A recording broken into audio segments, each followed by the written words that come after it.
Okay, we're gonna try this again. Originally, I was gonna do this propane conversion step by step. I'd never done it before, so I was gonna do it all on camera so you can see exactly what you have to do to convert a gasoline carburetor to propane using what they call a spud end or a fuel tube method, which requires some drilling of the carburetor.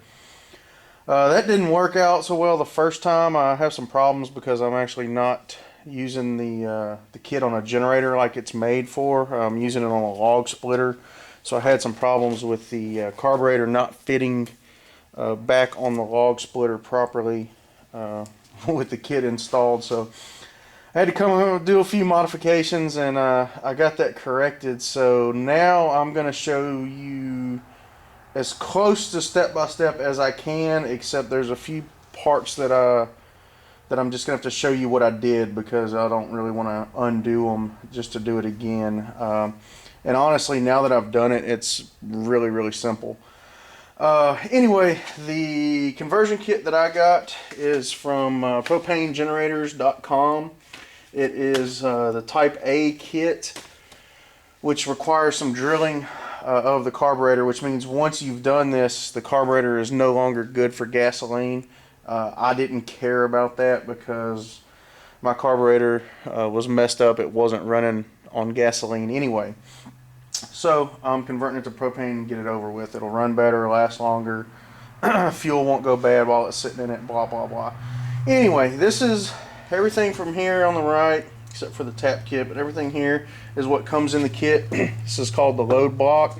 Basically, this bolt acts as a valve. You adjust it. As you adjust it in and out, it blocks the vacuum and the fuel. So once you get it adjusted where you want it, then you use this jam nut to lock it in place. This is the heart of the whole setup, I guess. This is the on-demand regulator, or zero govern regulator, I think is what they call it.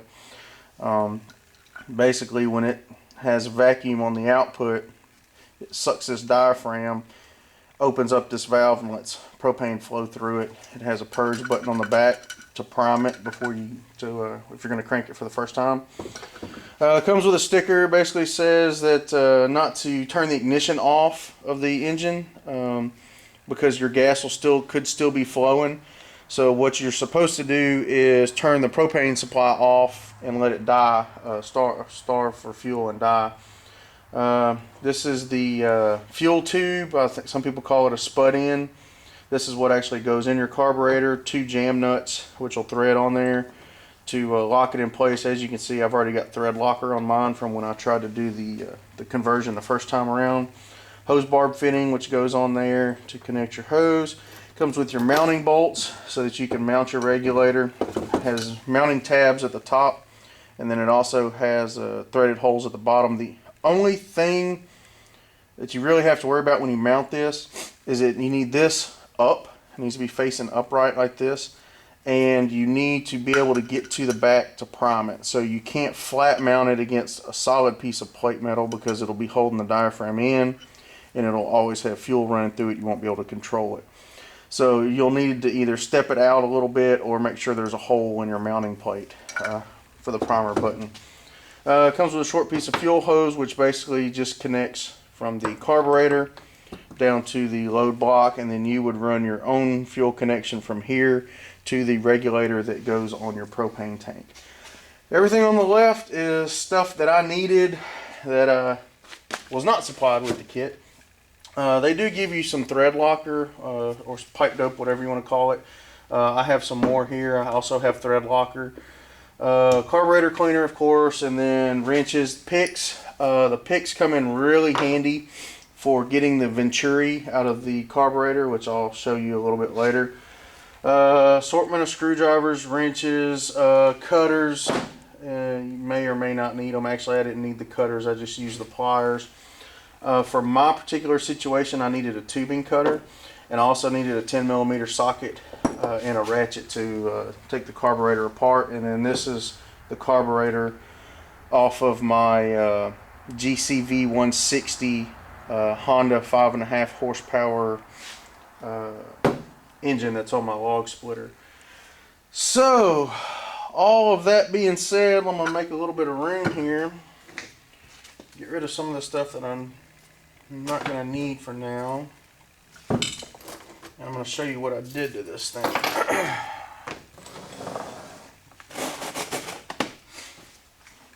First things first, start off with your carburetor. That's an extra part that will, actually it's not extra, but that's a part that I'm going to show you later. That's one of the pieces I couldn't put back in because I'd already started the conversion. Anyway, Honda, everything that I've ever worked on Honda, 10 millimeter will almost disassemble the whole thing. So you want to pull the bolt off the bottom. You don't worry about the drain bolt. That's just for draining fuel. You won't need that anymore. So you pull the bolt, you'll pull the bowl, and if you can see down in there, let me see how good it's focusing. You can see there's a bunch of scaly crap and rust, and that's what happens when gas sits and goes bad on something that doesn't get used very often. So you're not going to need that anymore, not going to need the bowl bolt anymore. First thing you want to do is you've got this pin that holds your float. This is what goes up and down, lets fuel come in. Normally, this little needle valve would be sitting down in here, and it would go into that port. And that's actually what makes the seal to let the fuel go into the bowl. I've already modified this carburetor, so I couldn't put this back in to show you, but what you'll do is pull this pin out. If it's a little stuck, you may have to use your snips or needle nose pliers or something, but like I said, I've already had this one apart. So you pull that pin out, you won't need it. And when you pull this float out, this little needle valve is going to be slotted in there, and it's going to be hanging just like that. Mine fell. Don't care. Don't need it anymore. Get it out of the way. The next thing, you can see I've already got some silicone in these ports. That'll be a step down the line, but that's why I couldn't put that needle valve back in there. The next thing you're going to want to do is down inside, and again, let me make sure that you can see if I don't kick my stuff over here. Down inside that hole right here, there is a jet. It has a slot in it for a flathead screwdriver, and you'll stick your screwdriver in there and you'll unscrew this jet all the way out. Like I said earlier, mine's already been modified, so my jet falls out. Don't need it. That's one of your biggest problems of an engine that's not running good, is a lot of times that jet will be clogged. Now this Venturi also is up in there. Mine's been modified, so it falls right out. This was actually one of the hardest parts of taking this thing apart. And what it is that Venturi comes out of this hole here and sticks up into the bore of the carburetor just a little bit so that the fuel goes where it needs to be. I ended up taking some angled needle nose pliers, sticking in there and popping that Venturi out. And it took probably 5 or 6 tries to get that Venturi to come out. So anyway, once you get that done, the next step is going to be to take a 15/64 drill bit, and you're going to drill out this center hole all the way until it breaks into the bore of the carburetor. So you're going to drill all the way through. Originally, the 15/64 was the proper size. They also say to have a 17/64 on hand. I did need it because I had to do something a little bit differently because I'm using it on a different style engine than what it was made for. But originally the 15/64 drill bit would have been good enough. So you drill it all the way in. Make sure that you don't bump these threads with the drill bit when you're drilling. If you get off to the side and you grind up those bits, those threads, I'm sorry, then your fuel tube's not going to thread in properly. And you're going to end up JB welding it or cross threading it or cussing and having to order a new one. But anyway, the problem, I'll go ahead and show you now, the problem that I had was that when I threaded my fuel tube into the carburetor and it stopped, it literally wouldn't go any farther because this thing's only threaded partially inside here. This whole assembly was too long to mount on my log splitter. My log splitter is a GCV160, which is a vertical shaft. The kit that propanegenerators.com had was for a GC160, which is a horizontal shaft for a generator. This was too long. This is actually hitting the mounting plate where my engine mounts, right above the hydraulic pump. So what I ended up doing was took the 17/64 drill bit and I drilled all the way through again until the drill bit came out into the bore of the carburetor. Then I had to take my bolt that originally held the bowl on and figure out what thread that was so that I could tap this thing. I found out that it was a M8x1 is what they call it, which I guess is an 8mm. It's a metric, of course, because it's a Honda. What I did was I tapped this entire stem all the way until my tap came out inside the bore of the carburetor, and it took forever. I'd start the tap in, and every time I felt it start to cut, I'd do maybe a quarter of a turn, back it out, clean it, oil it, do it again, because I did not want to break that tap off in there. So after I tapped it all the way through, then I knew that I would be able to thread this adapter in farther so that I could get the clearance that I needed underneath it. The problem with that was the tube was actually going all the way through the bore of the carburetor and it was hitting up top. So then I had to basically guesstimate how much I needed to cut off, and I used my tubing cutter to cut off part of the tubing. When you install this for your final installation, you want it to protrude into the bore of the carburetor about 1/3 of the bore. This one's pretty close. I eyeballed it pretty close. I may have cut it a little bit too short. I probably should have cut it once, tried it, cut it a little bit more, but I got impatient. But anyway, it's really close. So if you run into that problem and you don't have a tap and die set, if you have this Honda carburetor, and actually it's not a Honda, it is a Cayenne BB62BDS A22 are the numbers on it. You can just go buy the tap that you need, which is an M8x1, and tap it out. So if you're using this for what it was actually meant for, you shouldn't have to do that. You may still have to trim the tube, but you may not. The next thing is basically all of these fuel ports. Let me get a pic so you can see what I'm looking at. All of these ports, this one where the needle valve used to be, all of these ports, right here was like a little BB. What that is when they drill through this thing to make this connection up here, they use a BB to plug it. The same thing with here. There was another BB, or no, I'm sorry, there was a hole there. There was a BB here for when they cross drilled this away to hit this connection here. Those BBs are already supposed to be sealing the hole. The book says to go ahead and put silicone on them if you want to. You are going to put silicone in the old fuel hose connection. Here's some more ports inside the bore, some more fuel ports.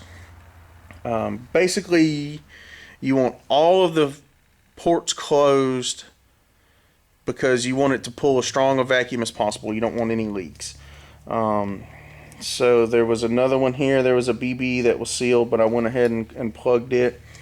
This is the idle air-fuel ratio screw.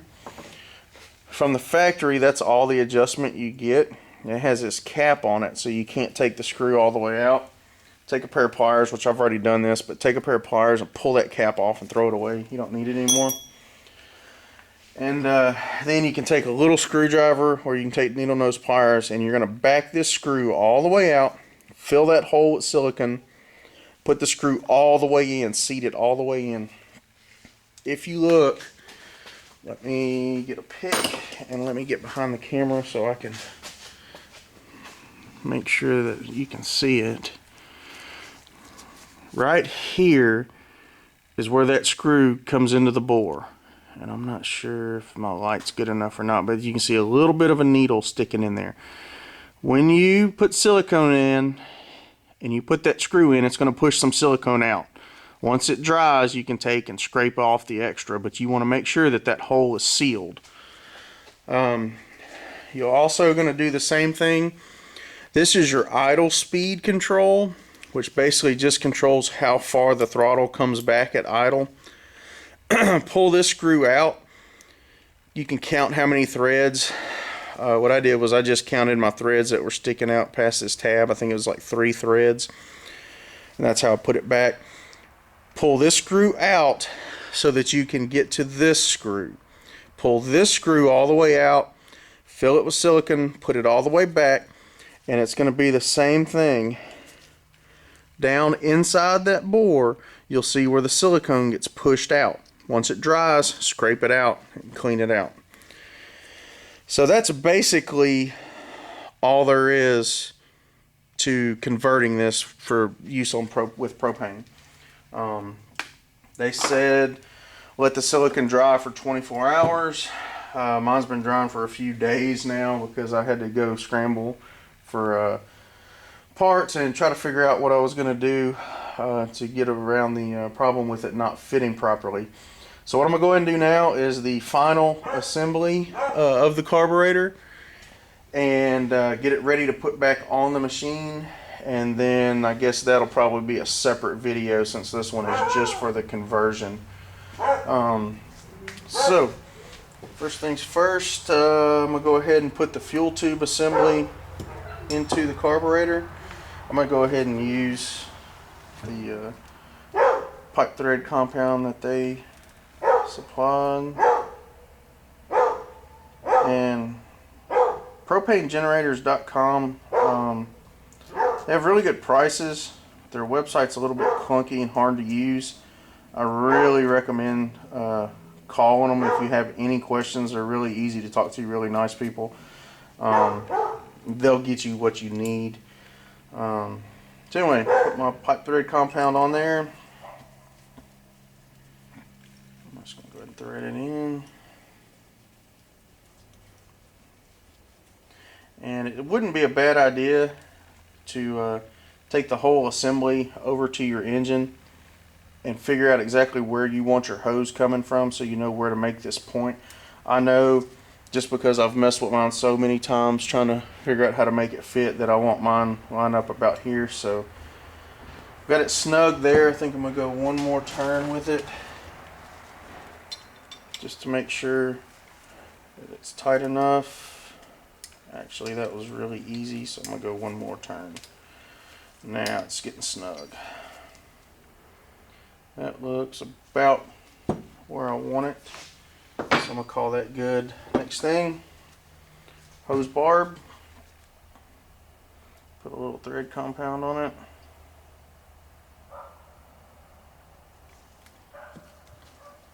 And put it in.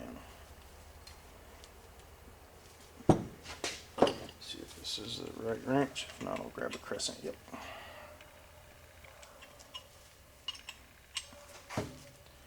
Hopefully I'm staying in frame with all this.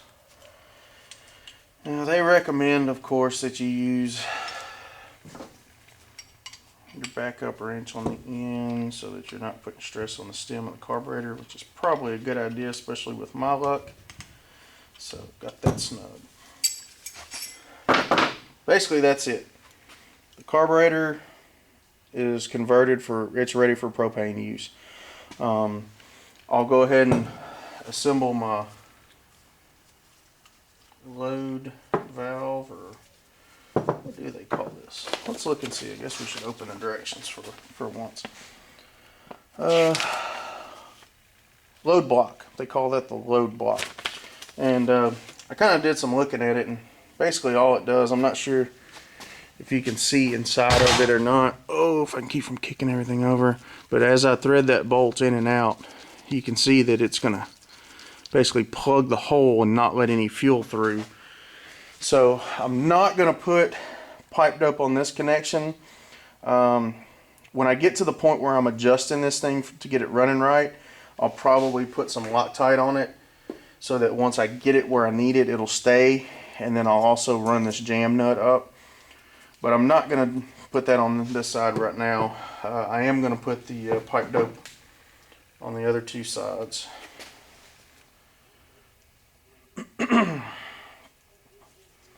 This first one, this is the larger connection. It is going to be the fuel feed from the regulator.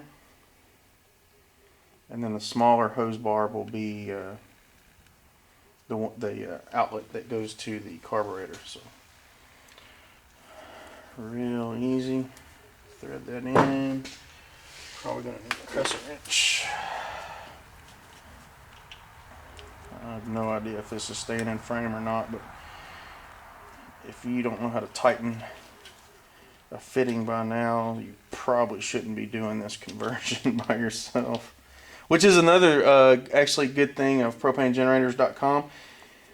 They'll actually they'll convert your carburetor for free if you send it to them. It takes a little bit longer, but you send them the carburetor, you buy the kit, and they'll install this, they'll drill it and everything, install it, plug the holes, send it back to you, and then all you have to do is put it back on and do your final assembly. So that's kind of a neat thing. And they were a lot cheaper than pretty much all the other websites I had found. I think this kit here with the regulator and everything was like $160 or so. Alright, so now I'm doing the outlet, which is going to connect to the carburetor.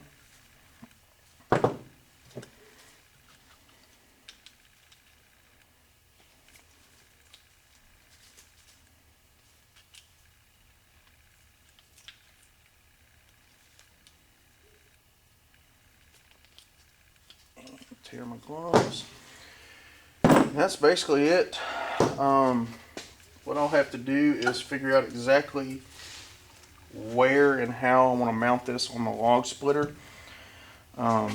Once I do that, then I'll go ahead and thread this all in. Of course, I'll put pipe dope on it. Thread it in. Get it however I want it. This is going to be my feed from my 20-pound bottle. I'm going to do something a little bit different. I actually bought some different fittings. I'm going to rig up a quick connect to this so that I can just disconnect my bottle with a quick disconnect and take my bottle off. I think quite a few people have done that. It's nothing special, but anyway, that's it. That is basically the whole ordeal.